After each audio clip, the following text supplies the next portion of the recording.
সাবেক প্রধানমন্ত্রী শেখ হাসিনা বাংলাদেশ ছেড়ে আপাতত ভারতে আশ্রয় নিয়েছেন। ভারতে যে বেশি দিন থাকবেন না, পরবর্তীতে তিনি ব্রিটেনে চলে যাবেন, এমন কথা সামাজিক যোগাযোগ মাধ্যম সহ নানা মাধ্যম থেকে প্রথম দিকে জানা যায়। ছোট বোন শেখ রেহেনা ব্রিটিশ পাসপোর্টধারী, লন্ডনে তার বাড়ি আছে। ভবিষ্যতে সেখানে স্থায়ীভাবে শেখ হাসিনা থাকবেন বলে জানা যায় তখন। কিন্তু ব্রিটেনের রাজনীতিবিদদের একটি অংশ শেখ হাসিনাকে ব্রিটেনে আশ্রয় দিতে রাজি নন।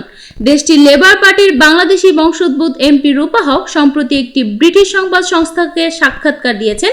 সেখানে তিনি বলেছেন, ব্রিটেন সরকারের উচিত হবে না শেখ হাসিনাকে আশ্রয় দেওয়া।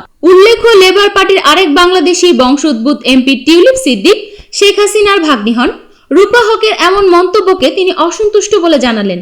টিউলিপ সিদ্দিকের মা শেখ রেহানা বোনের সঙ্গে ভারতেই ছিলেন। ব্রিটেনে আশ্রয় চেয়ে শেখ হাসিনা আবেদন করেছিলেন, তা ভারতীয় একটি সংবাদ মাধ্যমে প্রকাশ করা হয়েছে।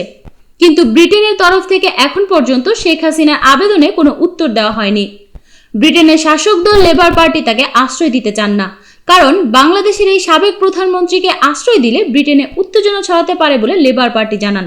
ভারতীয় সংবাদ মাধ্যমে জানা যায়, ব্রিটেনে বসবাসকারী কমপক্ষে 70,000 বাংলাদেশের অধিকাংশই শেখ হাসিনা বিরোধী।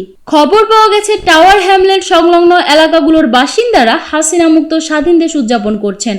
এমন বাস্তবতায় শেখ হাসিনাকে ব্রিটেনে ঢুকতে দিয়ে উত্তেজনা সৃষ্টির সুযোগ করে দিতে চান না ব্রিটিশ সরকার।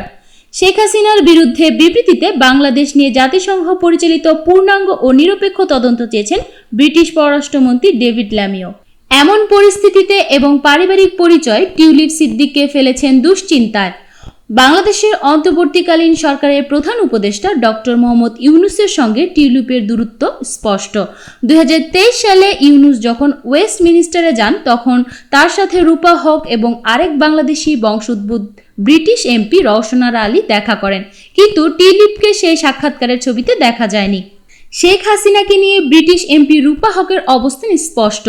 গত 5 আগস্ট বাংলাদেশের পরিস্থিতিতে নিয়ে তিনি লিখেছেন, যারা সমালোচনা গ্রহণ করতে পারে না, যারা নির্বাচনে অংশগ্রহণ করতে দেয় না, টেলিযোগাযোগ ও ইন্টারনেট সংযোগ বিচ্ছিন্ন করে দেয়, এমন স্বৈরাচারী শাসক চলে গিয়েছে, ভারতে লুকিয়ে রয়েছেন। আতঙ্কের একনায়কতন্ত্র শেষ হয়েছে উল্লেখ করে তিনি আনন্দ প্রকাশ করেন। ব্রিটিশ সংবাদ মাধ্যম দ্য ডেইলি স্ট্যান্ডে সম্প্রতি নিজের লেখা এক নিবন্ধনে ছাত্র আন্দোলনের মুখে শেখ হাসিনার পতনকে তিয়ানআনমের স্কয়ারের সঙ্গে তুলনা করেছেন। শেখ হাসিনাকে বর্বর শাসক উল্লেখ করে তিনি লিখেছেন, যার বিরুদ্ধে আন্তর্জাতিক অপরাধ আদালতের বিরুদ্ধে দাবি আছে, তাকে যুক্তরাজ্য সরকারের আশ্রয় দেওয়া সমীচীন হবে না। তিনি আরও জানিয়েছেন, অনেক বাংলাদেশের ইচ্ছা শেখ হাসিনাকে দেশে ফিরিয়ে এনে বিচারের মুখোমুখি করা হোক। Desk news, RCTV।